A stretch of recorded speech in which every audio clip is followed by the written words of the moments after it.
안녕하세요. 저는 결혼한 지 얼마 되지 않은 30대 남성입니다. 제 아내는 해외 유학파입니다. 이 점이 너무 멋지고 특별해 보였는데 지금은 너무 더러워 보여서 이혼을 하게 되었습니다. 무슨 이유 때문에 그런지 궁금하신 분들은 제 사연을 끝까지 봐주시길 바랍니다. 저랑 아내는 수영교실에서 만났습니다. 같은 시간대 수업을 들으면서 굴곡진 몸매로 제 눈길을 사로잡았죠. 몸매뿐만 아니라 화려한 수영복도 시선을 끌었습니다. 보통 수업을 들으러 오면 무난한 디자인을 많이 입고 오는데 아내는 누구나 뒤돌아볼 원색의 디자인을 입고 왔거든요. 정열적인 레드와 눈이 부실 만큼의 형광 초록색 패턴의 수영복이었습니다. 안 그래도 눈에 띄는 사람인데 그런 수영복을 입고 다니니 수영교실 회원들이 전부 다 기억하고 있더군요. 아내가 수업을 빠지는 날이면 그분은 안 온 거냐고 서로 물었습니다. 저도 그래서 아내를 주의주시하고 있는데 해외 유학파라 인상착의가 화려하고 말투가 특이하다는 소문이 돌았습니다. 게다가 제가 너무 가고 싶었던 하와이에서 대학을 다니며 20대를 보냈다고 하는 거 있죠? 최근 한국으로 돌아와 영어학원 강사로 일하고 있다고 합니다. 그 말을 듣는 순간 하와이 대학을 다녔다고 하는데 왜 수영을 배우는 걸까 싶더라고요. 하와이라면 어딜 가든 바다가 보이니 헤엄을 당연히 쳤을 것 같았습니다.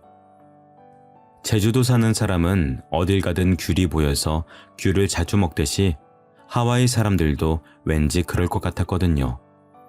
제가 그 생각을 하고 있다가 아내를 보자마자 슬그머니 말을 걸어보았습니다. 안녕하세요. 저 같이 수영 수업 듣는 사람인데 혹시 저 알고 계신가요? 다름이 아니라 궁금한 게 있어서 하와이에서 오신 걸로 알고 있는데 수영을 배우고 있는 게 신기해서요. 혹시 무슨 이유가 있나요? 제가 원래 수영을 잘했는데 물에 빠진 뒤로 헤엄을 못 치겠더라고요.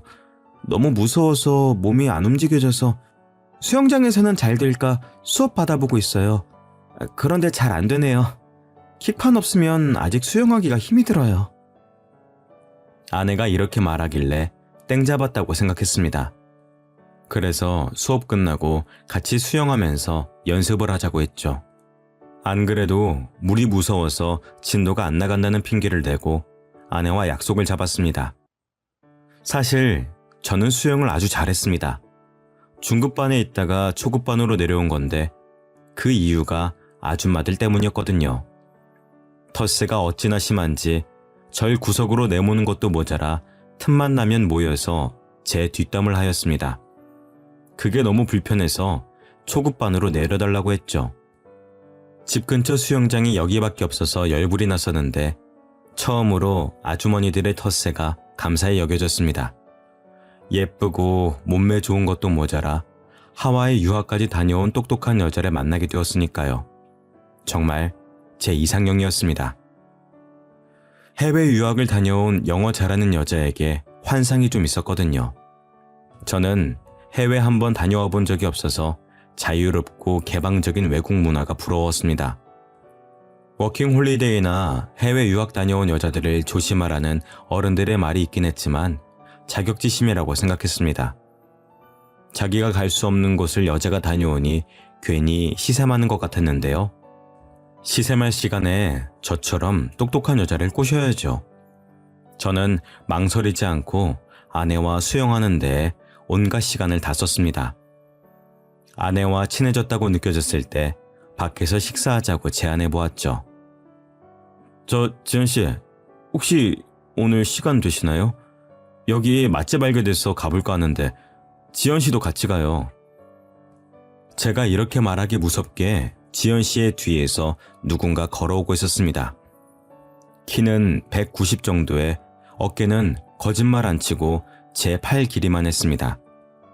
근육도 우락부락한 것도 모자라 보이는 흑인이었죠. 우리 동네에서 외국인을 보기 힘들어서 신기한 것도 신기한 건데 그렇게 큰 사람은 처음 봐서 눈을 떼기가 힘들었습니다. 게다가 아내한테 다가가서 뭐라 이야기하더니 아내를 데려가 버리더라고요. 저는 영어도 못했고 덩치가 큰 외국인에게 기가 죽어서 아무 말도 못했습니다. 설마 남자친구일까 싶어서 아내가 다시 오길 기다렸죠. 아내에게 남친이 있다는 말을 들으면 그날 바로 끊어놓았던 수영 강습비를 환불하려고 했습니다. 남친이 있냐는 질문부터 하는 거였는데 너무 창피하더군요. 제가 쪼그려 앉아 애초롭게 기다리고 있으니 아내가 멀리서 저를 보고 다가왔습니다. 어머, 동구씨, 지금까지 기다리고 계신 거예요? 오래 기다리셨죠? 아까 뭐라 하신 거예요? 맛집 같이 가자고 하신 것 같은데. 그게 같이 식사하려고 했는데 남자친구 있으시면 실례인 것 같아서요. 혹시 아까 그분 남자친구분이실까요? 네? 그런 거 아니에요. 그냥 친구인데 오늘 잠깐 제 얼굴 보고 간다고 했거든요. 갑자기 미국으로 간다고 하길래 잘 다녀오라는 말만 했어요. 저는 또 남자친구분인 줄 알고 강습비 환불할 뻔했어요. 고백도 못하고 차인 기분이라. 그럼 식사 같이 하실까요? 저 지연 씨랑 밥 먹으려고 기다리고 있었는데. 네, 당연하죠. 못 파는 데예요? 동구 씨는 가본 곳이에요? 이렇게 아내와 식사 자리를 갖고 급격하게 친해지게 되었습니다. 간단하게 국수를 먹고 2차로 삼겹살에 소주를 먹으러 갔거든요. 역시 술이 들어가니 창피해서 못했던 말들이 우수수 나왔습니다. 첫눈에 반했다느니, 해외 유학 다녀온 여자가 이상형이라느니, 술에 취해 별별 소리를 다 했죠. 저희 아내는 술이 어찌나 센지 제가 취해서 필름이 끊길 때까지 멀쩡했습니다. 정신을 차려보니 눈앞에 낯선 천장이 보이더군요. 설마 했는데 아내가 자기 집까지 데려온 것이었습니다. 제가 놀라서 벌떡 일어나니까 아내가 배시시 웃으며 말하였습니다. 일어났어? 그렇게 술이 약하면서 왜 빨리 마셨어? 천천히 좀 마시지. 어제 일 기억나긴 해? 내가 어디 사냐고 물어봐도 말을 안 해줘서 데려왔어. 죄송해요. 이제 막 친해졌는데 이런 실수를 하고. 앞으로 이런 일 없을 거예요. 지연 씨랑 너무 친해지고 싶어서 그랬어요. 뭐야, 하나도 기억 못하나 보네? 우리 말 놓기로 했잖아. 우리 동갑이니까 얼른 놓자고 한 사람이 누군데? 아내는 이런 상황이 놀랍지도 않은지 까르륵 웃음을 터뜨렸습니다. 하긴 외국에서는 파티도 많이 하고 친구들이랑 같이 자는 일이 흔할 테니까요. 여유로워 보이는 아내의 모습에 저는 또 마음이 갔습니다. 제가 못 해본 경험을 아내는 많이 해봤을 것 같더라고요. 아내가 해장해야 한다며 유학 갔을 때 많이 해먹었다는 라자냐도 만들어 주었습니다. 라자냐라는 음식을 처음 먹어봤는데 좀 느끼하긴 해도 해장이 되는 기분이었죠. 아마 아내가 해준 음식이고 아내랑 같이 있어서인 것 같았습니다. 그 뒤로 아내가 라자냐를 해주는 일이 많아졌습니다. 수영 강습이 끝나면 따로 만나서 수영을 잠깐 하고 술을 마시러 갔으니까요. 그리고 자연스럽게 아내 집으로 가서 데이트를 하다 보니 정식으로 만나자는 말 없이 사이가 깊어지게 되었습니다. 이렇게 교제한 적은 처음이라 생소했지만 아내가 다른 문화권에서 지내다가 온 사람이니 그런 거라고 생각했죠. 1년 정도 교제하고 나니 아내에 대한 마음이 깊어져서 결혼 이야기를 꺼내고 싶어졌습니다. 아내도 결혼 생각이 아예 없는 건 아닌 것 같더라고요. 제가 독신주의냐고 물었을 때 아니라고 했으니 프로포즈를 준비했습니다. 근사한 레스토랑을 예약하고 유명 브랜드 반지를 구매했는데요. 아내에게 레스토랑 주소를 알려주고 제가 먼저 가서 기다리고 있으니 심장이 터질 듯 뛰었습니다. 아내가 거절하면 어쩌나 걱정되는 마음으로 약속 시간을 기다렸죠. 그런데 아내는 제가 보낸 레스토랑을 확인하지 않았는지 평소처럼 편안한 옷차림이었습니다. 다른 손님들은 다 캐주얼한 정장을 입고 있는데 아내만 티셔츠에 청바지를 입고 있더라고요. 정말 서운했지만 정장을 차려입은 저를 본 아내의 반응이 더 실망스러웠습니다. 당신 뭐야? 진짜 웃기다. 나 만나고 어디 가는 거야? 어디 가는 게 아니라 당신 만나려고 이렇게 차려입은 거잖아. 왜? 설마 프로포즈라도 하려고? 여러분도 그때 아내 표정을 보셨어야 합니다. 농담이라도 하는 것처럼 푹 하고 웃음을 터뜨리더니 제 표정이 굳으니까 갑자기 미안해 하더라고요. 그제야 제가 프로포즈할 거라는 사실을 눈치챘나 봅니다. 갑자기 울상을 지으며 제 팔에 붙잡더군요.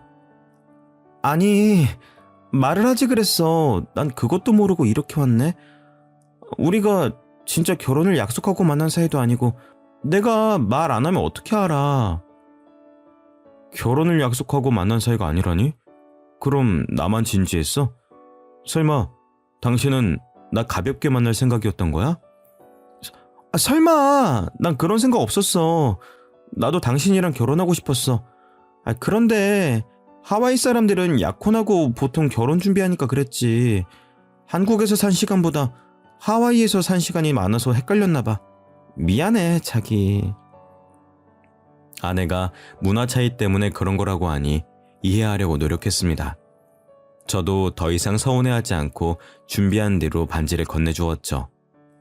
결혼하자는 프로포즈를 하니 아내가 바로 받아들이며 정말 고맙다고 해주었습니다. 고민도 않고 바로 결혼하자고 하니 정말 아내다운 결정이었는데요. 저희 결혼 준비 과정도 시원시원했습니다. 굳이 돈 많이 쓸 필요 없다고 작은 결혼식에서 조촐하게 식을 올리기로 하였습니다. 화려한 결혼식은 아니었지만 아내는 굉장히 행복해하고 만족스러워 하더라고요. 이런 말하면 문매를 맞을 것 같아서 말 안 하려고 했지만 해야겠습니다. 한국 여자들이랑 다른 느낌이었거든요. 외국물을 먹어서 그런지 사치에 별 신경을 쓰지 않고 저와 함께 해주었습니다. 결혼 준비도 반반, 집도 반반. 연애할 때도 느꼈지만 모든 게 더치페이였습니다. 덕분에 아내를 향한 마음이 더 커졌죠. 하지만 역시 결혼은 집안과 집안끼리 하는 것이라 그런지 이런 아내의 눈에 눈물을 흘리게 만들어버렸습니다. 저희 엄마가 상견례 자리가 끝나고 저를 따로 불러서 결혼을 반대한다는 거 있죠. 어떤 여자랑 결혼해도 좋을 것 같다던 엄마가 아내의 유학 사실을 알게 된 뒤로 한 반대였습니다. 지연이 해외 유학 다녀왔다며? 그것도 하와이에서 아예 살았었다고? 동구야, 이 결혼 다시 생각해봐야겠다. 왜 엄마, 유학 다녀온 게 뭐 어때서? 옆집 아들이 유학 다녀온 여자랑 결혼했다가 바람나서 이혼했다고 하더라. 그리고 유학 간 애들은 반문화에 너무 노출되어 있어. 걔 팔에 문신이 있던데 너무 노는 애 아니니? 요즘은 아무리 다들 문신한다고 하지만 유학 간 애가 문신이 있는 건 좀 그렇다. 엄마가 아무리 봐도 캥기는 부분이 있어서 그래. 엄마, 그건 다 편견이야. 하와이로 가서 공부만 하고 온 애한테 왜 그래? 나랑 사귀는 동안 남자 문제 한 번도 없었던 애야. 네가 그걸 어떻게 아니? 그리고 보통 공부하려고 뉴욕 같은 데 가지 않니? 하와이는 휴양지로 알고 있는데 거기로 공부하러 갔다니까 영 수상하더라. 처음에는 참 착하고 똑부러진 것 같다고 돈도 반반씩 하자고 해서 좋다고 할 때는 언제고 왜 이러는 건데. 내가 지연이 놓치면 좋은 여자 만날 수 있을 것 같아? 나같이 애매하게 벌고 애매하게 생긴 놈이 그것 때문에 결혼 파토 내면은 내 인생도 끝장이야. 평생 혼자 남을 수도 있다고. 동구야, 이러지 말고 차분하게 생각해봐라. 우리 집안이 해외 유학 보낼 수 있는 집안이랑 급이 맞겠니? 예전에도 이상한 것에 꽂히면 하루 온종일 그것만 이야기하더니 이번에는 아내의 유학 사실에 꽂힌 모양이었습니다. 엄마가 끝까지 아내와 결혼을 다시 생각해보라고 하길래 호적에서 파라고 했죠. 단지 하와이에서 공부하고 왔다는 이유 하나만으로 결혼을 반대하는 엄마가 이해가 되지 않았습니다. 진짜로 제가 그 뒤로 연락을 끊어버리니까 엄마가 하는 수 없이 결혼을 하라고 하더군요. 겨우 아내와 결혼에 꼴이 나게 되니 아내를 향한 마음이 더 애틋해졌습니다. 이런 사람과 평생을 함께하고 싶어 해서 그런지 아이도 금방 생겼죠. 신혼여행 때 딸아이가 생겨서 이름도 아내 이름과 비슷한 지유라고 지었습니다. 하지만 지유가 생기면서 큰 문제가 생겼습니다. 아내도 모 영어 학원에서 강사로 일을 하다가 그만둘 만큼 배가 불러오고 있었거든요. 저는 또 회사를 다니고 있었고 지방 출장이 잦은 영업직이라 아내를 봐줄 사람이 필요했습니다. 이 무렵부터 장모님이 저희 집에 와주셔서 집안일을 도와주셨는데요. 친정과 저희 집이 가까워서 왔다 갔다 하겠다고 하시던데 아내의 몸이 점점 더 무거워지면서 아예 자고 가시는 일이 잦아졌습니다. 어쩌다 보니 장모님과 반동거를 하게 된 것이죠. 장모님이 처음에는 안 그러시더니 제가 편해지셨는지 잔소리가 많아지셨습니다. 제가 퇴근하고 방 안에 누워있는데 무턱대고 문을 열고 들어오시더라고요. 장서방, 도대체 언제까지 누워만 있으려고 그래? 퇴근하고 돌아왔으면 집안일 좀 하고 그래야지. 내가 언제까지 다 해줘야 하는지 모르겠다. 우리 딸애도 그래. 몸 무겁다고 집안일 할 생각이 전혀 없어 보여. 힘들다고 징징댈 거면 애가찌를 말아야지. 아잉. 장모님 죄송해요. 지금이라도 집안일 할게요. 뭐부터 하면 될까요? 제가 벌떡 일어나 청소기라도 돌리려고 움직이는데 장모님은 듣지도 않으셨습니다. 마음이 많이 상하셨는지 갑자기 아내가 있는 방 안으로 들어가 뭐라 말씀하고 있길래 귀를 기울였는데요. 처음에는 뭐라 하는지 하나도 안 들렸는데 장모님이 흥분하셨는지 목소리가 점점 커져서 또렷하게 들려왔습니다. 이럴 거면 왜 한국 왔니? 한국 남자는 좀 다를 것 같다고 와놓고 이게 뭔데? 엄마가 볼 때는 제이크가 100배 낫더라. 엄마 조용히 좀 해. 그러다가 남편이 들으면 어쩌려고 그래. 너무 안타까워서 그런다. 안타까워서. 응? 제이크가 나한테 얼마나 잘해줬는지 아니? 걔는 퇴근하고 와서 나 고생한다고 어깨 주물러주고 밥도 해주던 애야. 그런데 정서방 그놈은 도대체 뭐하는 애니? 다중하기를 해. 돈을 잘 벌어오기를 해. 이름도 없는 중소기업 다니는 놈한테 뭐하러 시집을 가서? 아휴. 엄마 그만해. 여기서 남편 회사 이야기는 왜 나와? 제이크는 명문대학 나와서 구글에서 일했잖아. 엄마 친구들도 구글이 어떤 곳인지는 안다. 삼성보다 큰 대기업 아니니 대기업? 걔 아직도 구글에서 일한다고 하지 않았니? 지금이라도 다시 만나볼 생각 없어? 없다니까 왜 그래? 제이크 그놈 착한 애 아니야. 아주 쓰레기라고. 쓰레기는 무슨. 아유. 네가 한국으로 온다고 하니까 걔가 실망해서 잠깐 한눈 판 거 아니야. 나라도 그러겠다. 그리고 네 뱃속에 있는 애기 정서방 애기 맞니? 제이크 애기면 어쩌려고 그래? 제이크가 흑인이라서 싫다고 할 때는 언제고 왜 자꾸 제이크 이야기 꺼내는데? 이제 제이크랑 끝났어. 우리 애는 남편에게 확실하니까 그만 좀 해. 장모님이 도대체 무슨 말씀을 하시는 걸까요?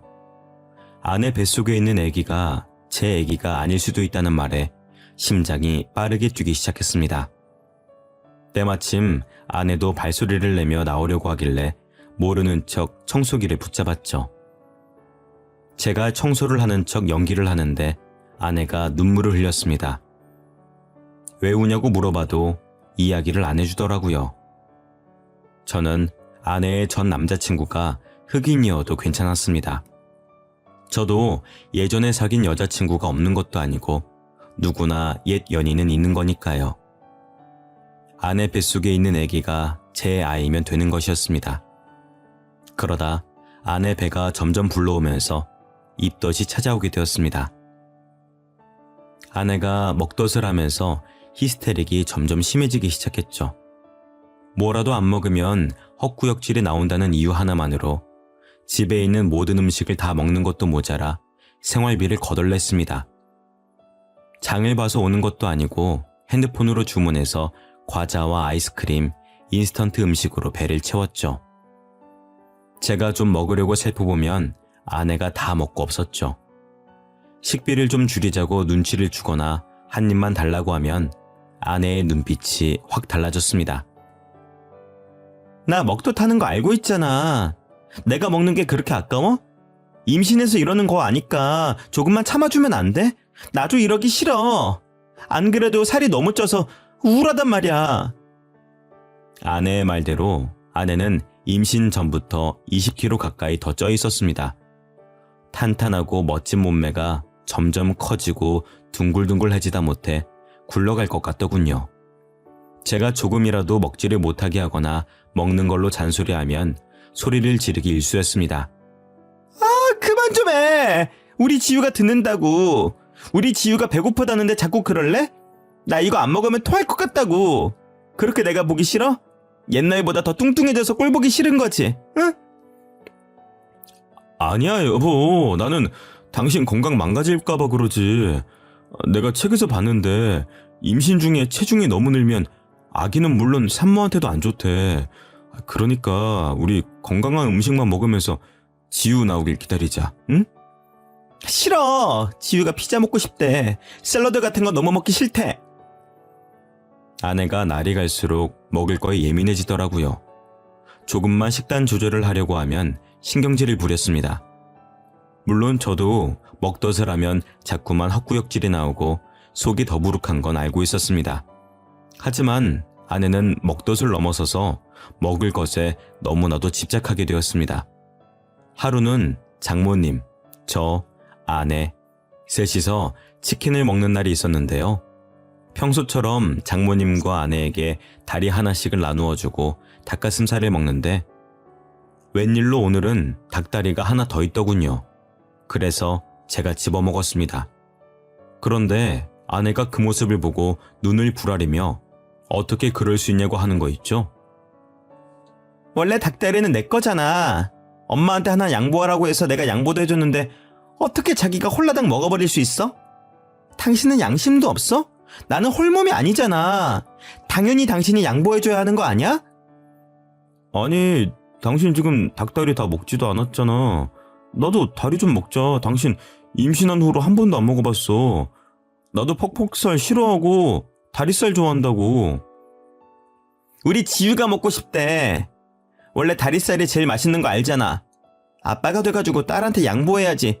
자기가 홀라당 다 먹어버려? 여보, 임신 전에는 안 그러더니 요즘 왜 그래? 왜 이렇게 먹을 것에 집착하냐고. 내가 언제 못 먹게 했어? 아내 뱃속에 애도 있고 장모님 앞이기도 해서 되도록 참으려고 했습니다. 하지만 그동안 쌓인 게 많이 있어서 저도 터지고 말았는데요. 제 편을 들어주실 줄 알았던 장모님께서 오히려 제게 화를 냈습니다. 정서방, 아예 먹지 말라는 것도 아니고 다리살 하나 양보 못해? 그렇게 먹고 싶으면은 내 거 먹어. 나 참, 딸 남편이란 놈이 먹을 것 가지고. 장모님도 보셨잖아요. 먹을 거 앞에서 자기만 생각하는 거. 저번에 불고기랑 냉면 먹을 때 자기가 불고기 다 먹어놓고 나한테 다시 사오라고 짜증냈던 거 기억 안 나세요? 저는 그때는 참았어요. 그런데 장모님께서도 그렇게 말씀하시면 어떡해요? 원래 임신하면은 예민해지고 그러는 거야. 내가 누누이 말했는데 아직까지 이러면 어떡해? 못 배운 놈이라 그런지 말귀도 못 알아듣네. 못 배운 놈이라니. 장모님께서 제 콤플렉스를 알고 하는 말이었습니다. 제가 충격을 받아서 아무 말도 못하고 있으니 아내가 제 접시에 있는 닭다리를 가져다가 먹더군요. 그렇게 딸이 귀하면 자기 닭다리를 내어줄 것이지 저한테만 뭐라 하는 장모님이 이해가 되지 않았습니다. 괜히 험한 말이 나올까봐 자리에서 일어서니 장모님이 저를 향해 소리를 지르셨습니다. 내가 아직 식사하고 있는데 어딜 가? 내가 자리 뜰 때까지 있어야지. 자네 부모님은 그것도 안 가르쳤나? 그런 말씀하지 마세요. 제가 대학은 못 갔어도 부모님께서 교육은 잘 시켜주셨거든요. 장모님, 갈수록 말이 심해지시는 거 아세요? 처음에는 안 그러셨잖아요. 저한테 갑자기 왜 이러시는데요? 왜 그러긴? 보면 볼수록 밉상이나 그런다. 입만 열어도 멍청하게 느껴져서 무슨 대화를 할 수가 있어야지. 우리 딸도 그래서 점점 짜증이 많아지고 있는 거야. 너한테 말을 못하고 있는데 같이 살면 살수록 실망스럽다고 하더라. 제가 뭘 했다고 그러세요? 여보, 말해봐. 뭐가 그렇게 실망스러운데? 됐다. 괜히 내 딸한테 뭐라 하지 마라. 지연아, 이리로 와. 방에가 있자. 제가 아내에게 이유를 캐물으려고 하니까 장모님이 아내를 데리고 가버리더라고요. 이때부터 확실하게 아내와 사이가 멀어지고 있다고 느꼈습니다. 아내와 장모님이 같이 있는 시간이 늘어나면 늘어날수록 아내가 제게 적대적으로 변하더군요. 진짜로 아내 뱃속에 있는 아기가 제 아기가 아닌 걸까요?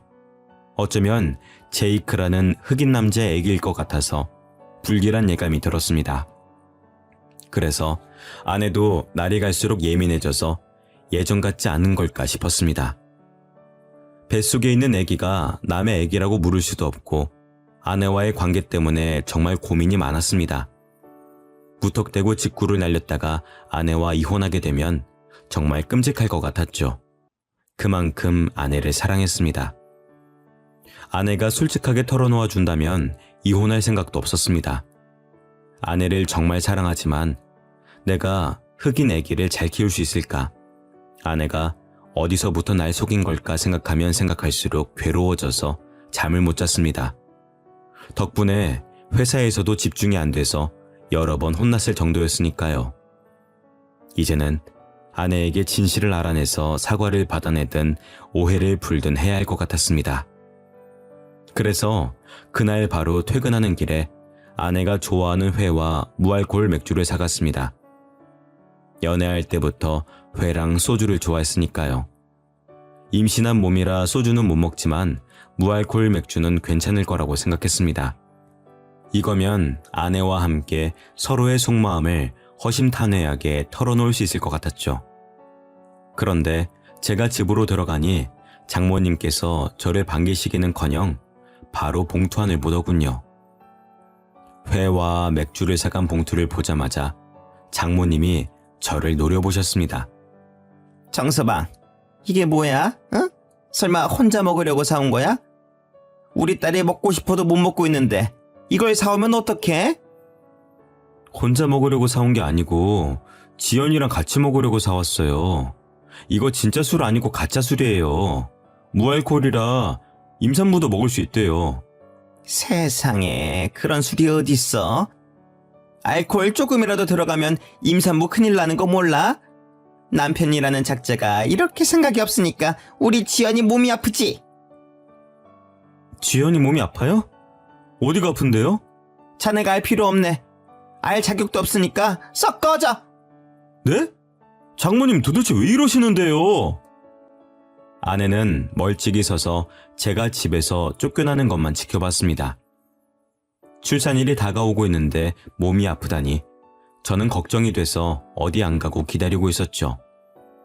오랫동안 서 있다가 다리가 아파서 바로 문 옆에 있는 비상구 쪽에 앉아 있었는데 문 열리는 소리가 들렸습니다. 장모님께서 머리를 빼꼼 내미시고 복도 쪽을 바라보시더니 뒤에다 대고 없다고 하시더군요. 드디어 장모님과 아내가 이러는 이유를 알게 될 것 같아서 인기척을 내지 않고 더 구석으로 가서 숨어 있었습니다. 아내는 장모님과 함께 나오더니 엘리베이터 버튼을 눌렀습니다.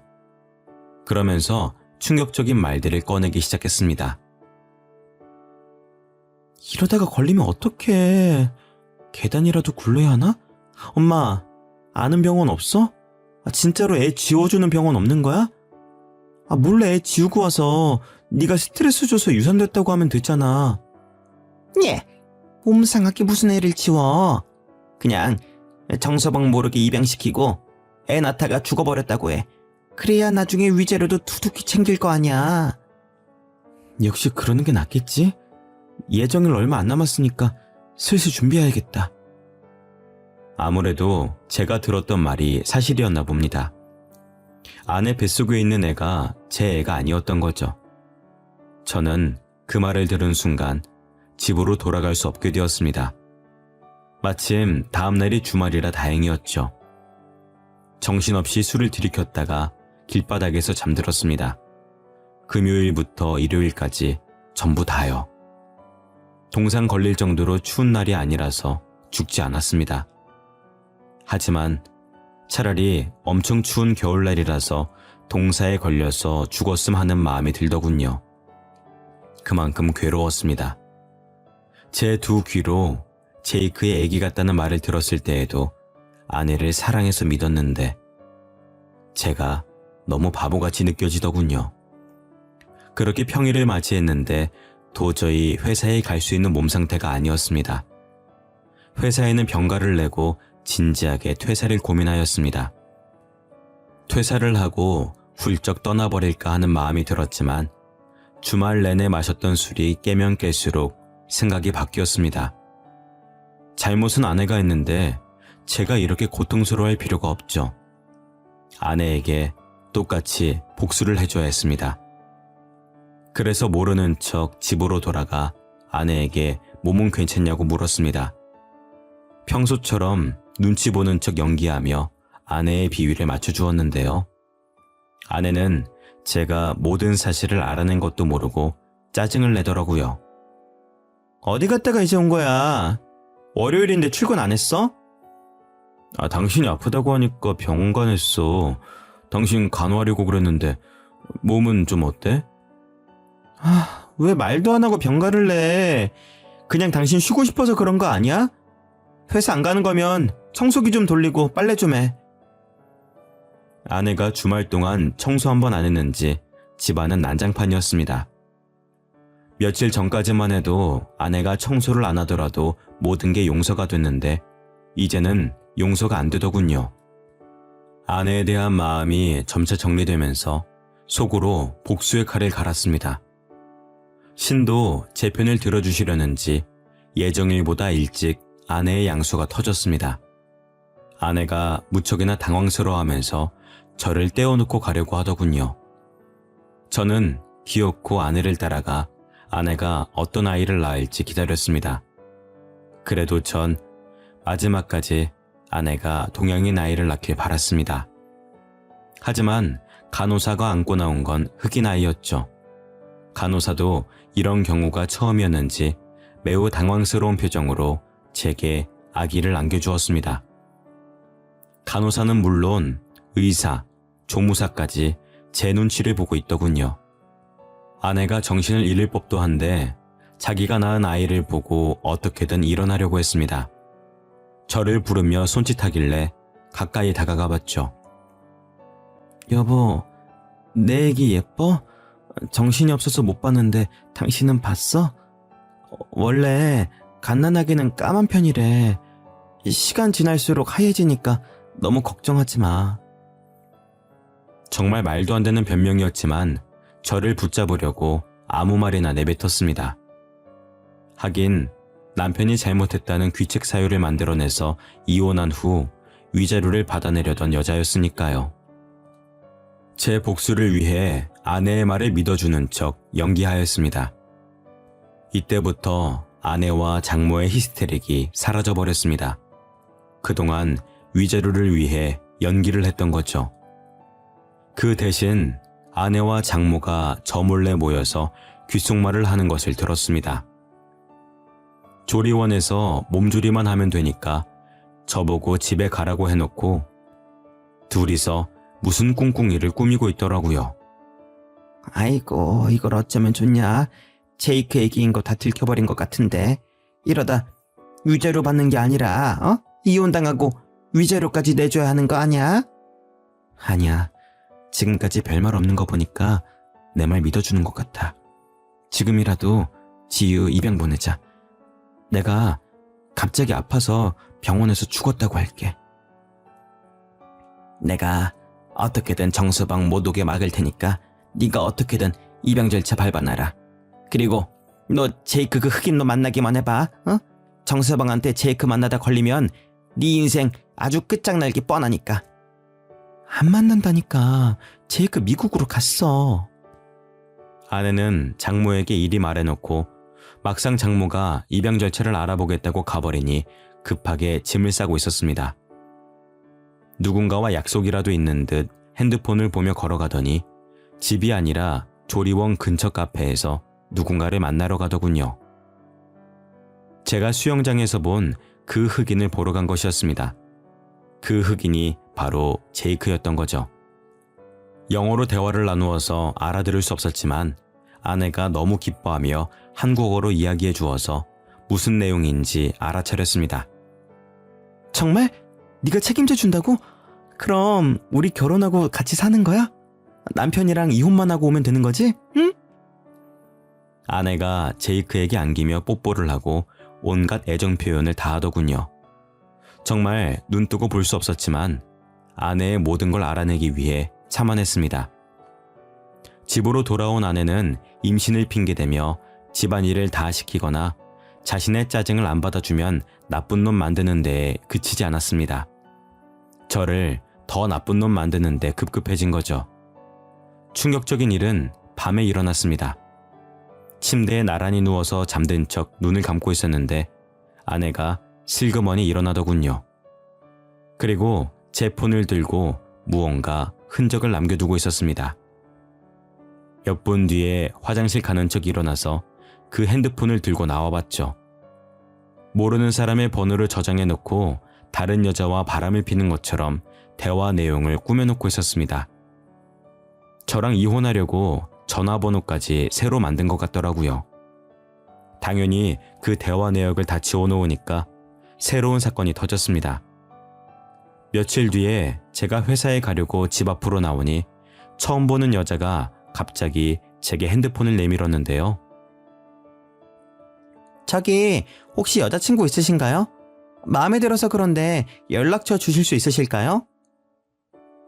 옷차림도 야시시한 게 왠지 모르게 화류계 여성인 것 같더라고요. 도대체 어디서 이런 여자를 알고 부탁했는지 아내의 과거가 의심됐습니다. 해외 유학 사실을 알고 결혼을 반대했던 부모님 말을 믿는 거였는데 후회가 돼서 불쾌한 표정을 지은 채 여성분의 고백을 거절했죠. 결혼했습니다. 와이프 있으니까 다른 분 알아보세요. 잠깐만요. 그냥 친구로 지낼 수도 있는 거잖아요. 한 번만 알려주세요. 제가 왜요? 따라오지 마세요. 경찰 부를 겁니다. 뭐 이딴 게 다 있어? 번호 주는 게 그렇게 어려워요?